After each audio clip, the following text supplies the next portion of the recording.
बलूचिस्तान में दहशतगर्दी का बड़ा मंसूबा नाकाम। सीडीडी की बड़ी कार्रवाई। सुरयाब से असलहा गोला बारूद का बड़ा जखीरा बरामद कर लिया। बरामद शुदा सामान में आईईडीज, खुदकार हथियार, दस्ती बम और गोला बारूद शामिल। हुकाम के मुताबिक दहशतगर्द 24 से 72 घंटों में बड़े हमले की मंसूबाबंदी कर रहे थे। दहशतगर्दों की गिरफ्तारी के लिए छापे मारे जा रहे हैं।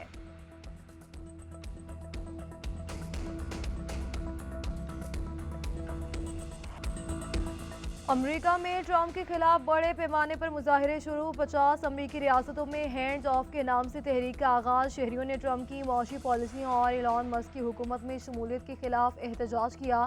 वाशिंगटन में हजारों अफराद का मार्च, शदीद नारेबाजी। आलमी मीडिया के मुताबिक 150 के करीब ग्रुप्स ने मुजाहिरों में शिरकत की। मुजाहिरीन की अमेरिका में बादशाहत नहीं और एलॉन मस्क को डिपोर्ट करो के नारे। ट्रंप और एलॉन मस्क के खिलाफ यूरोप में भी मुजाहिरे। लंदन, फ्रैंकफर्ट, बर्लिन, पेरिस और लिस्बन में लोग सड़कों पर निकल आए। मुजाहिरीन का डोनाल्ड ट्रंप से मुसाफी होने का मुतालबा। ट्रंप टैरिफ के आफ्टर शॉक्स। अमरीकी मार्केटें तारीख के बुलंद तरीन खसारे का शिकार। 2 दिन में मजीद 6,000 अरब डॉलर्स का सफाया। डाउ जोन्स में 5%, S&P 500 में 4.6 और नेस्डेक में 4.7% गिरावट। टेक्नोलॉजी, गारमेंट समेत दर्जनों कंपनियों के अरबों डॉलर डूब गए। एप्पल के हिस्से में 300 अरब डॉलर की कमी। अमेजॉन से 190 अरब डॉलर छिन गए। ग्राफिक कार्ड्स और चिप बनाने वाली कंपनी एनवीडिया का 210 अरब डॉलर का नुकसान। नाइकी ने 13 अरब डॉलर खो दिए। ऑयल ड्रिल्स के 15%, बोइंग के 9%, क्रूज लाइन्स कंपनियों के हिस्से 8% तक गिर गए। क्रेडिट और डेबिट कार्ड बनाने वाली कंपनियों का भी भारी नुकसान। एमएक्स के शेयर्स में 3, वीज़ा में 2 और मास्टर कार्ड में 3% गिरावट। एलॉन मस्क, मार्क जकरबर्ग और जेफ बेजोस का 45 अरब डॉलर का नुकसान। एंटरटेनमेंट इंडस्ट्री पर भी असरात। डिज्नी के शेयर्स 3% तक गिर गए। चीन ने जल्दबाजी और घबराहट में बड़ी गलती कर दी। इस गलती के नतायज चीन बर्दाश्त नहीं कर सकेगा। ट्रंप का चीन की जानिब से अमेरिका पर लगाए गए टैरिफ पर रद्द अमल। कहा कि चीन और दीगर ममालिक ने हमारे साथ गैर मुस्तहकम तौर पर बुरा सलूक किया। हम अब मजीद गूंगे और बेबस नहीं रहेंगे। अरबों डॉलर के नुकसान के बावजूद ट्रंप मुल्क के तान बान मुस्तकबिल के दावेदार। कहा कि ट्रंप टैरिफ के पहले रोज अमेरिका में 5 ट्रिलियन डॉलर से ज्यादा की सरमायाकारी हुई। ये इक्तिसादी इनकलाब है जो आसान नहीं होगा, लेकिन हतमी नतीजा तारीखी होगा।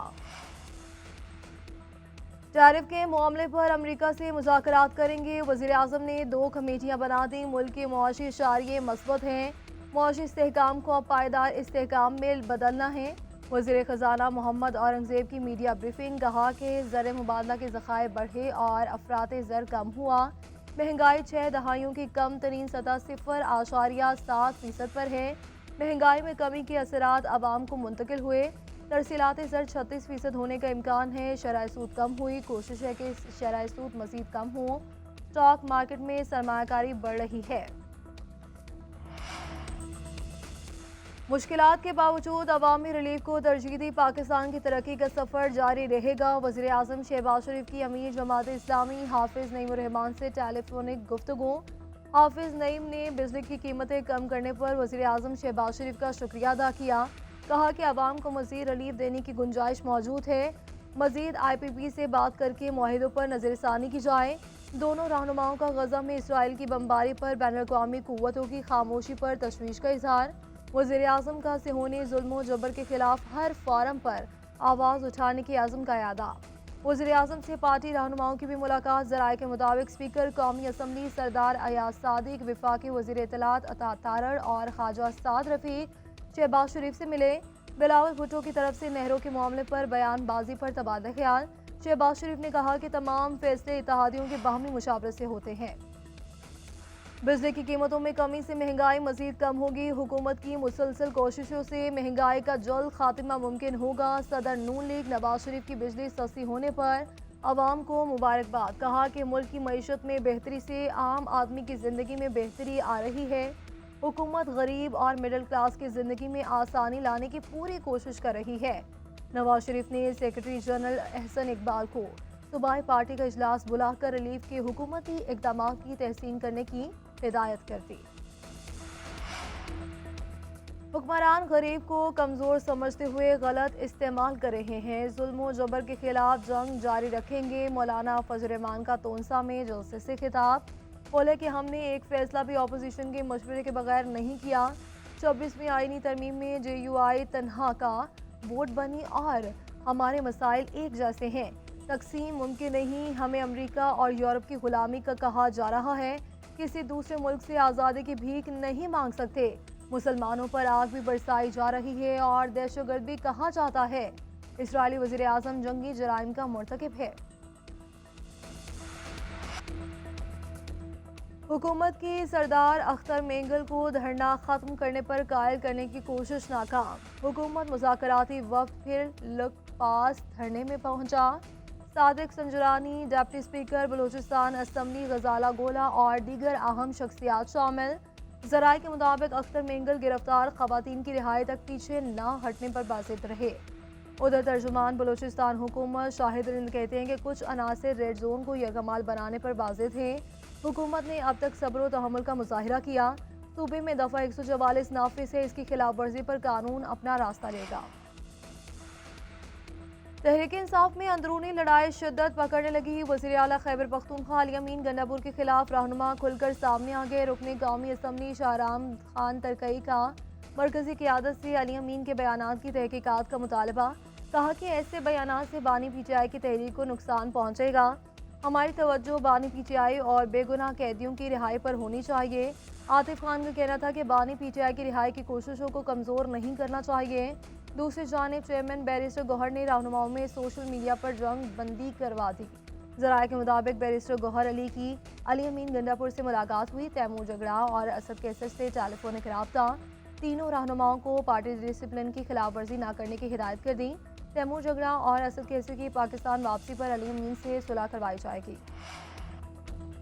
وزیر اعلیٰ خیبر پختونخوا کی کرسی پر کوئی لڑائی نہیں، پارٹی میں چھوٹے موٹے اختلافات ہوتے رہتے ہیں، اختلافات ختم کروانے کے لیے مرکزی لیڈرشپ سرگرم ہو گئی ہے۔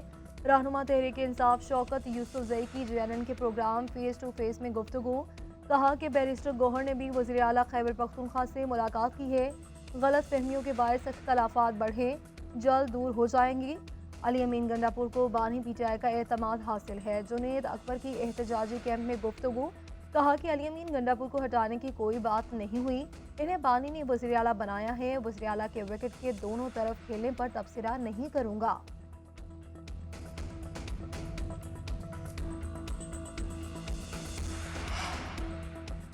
تحریک انصاف کے دور میں ملک میں ہر طرف تباہی تھی، کہا جاتا تھا پاکستان شری لنکا بن جائے گا، ہم نے کھنڈرات پر عمارت تعمیر کرنی شروع کی۔ شہباز شریف نے ملک کو مشکل حالات سے نکالا، کوئی سوچ نہیں سکتا تھا کہ اس ملک میں بجلی سستی ہوگی۔ وزیر دفاع خواجہ آصف کا سیالکوٹ میں خطاب، کہا کہ تحریک انصاف کے رہنما ایک دوسرے پر چوری کے الزامات لگا رہے ہیں، کے پی اور بلوچستان دہشت گردی کی زد میں ہے، فوج قربانیاں دے کر ملک کی حفاظت کر رہی ہے۔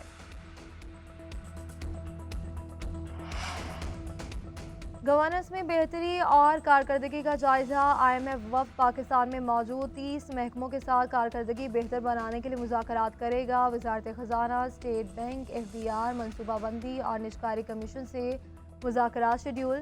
Auditor general NAB, F I A, OGRA اور دیگر حکام ملاقات کریں گے۔ بینکنگ سیکٹر اور تعمیراتی شعبے میں مسابقت کا جائزہ لیا جائے گا۔ وزیر خزانہ کہتے ہیں کہ آئی ایم ایف وفد بجٹ کے لیے نہیں آیا، آئی ایم ایف کے دورے کی تفصیلات منظر عام پر نہ لانے کا فیصلہ۔ ذرائع وزارت خزانہ کے مطابق وفد کا کوئی تحریری شیڈول بھی جاری نہیں کیا جائے گا، ملاقاتوں کی اطلاعات متعلقہ محکمے کو فون پر ہی دی جائے گی۔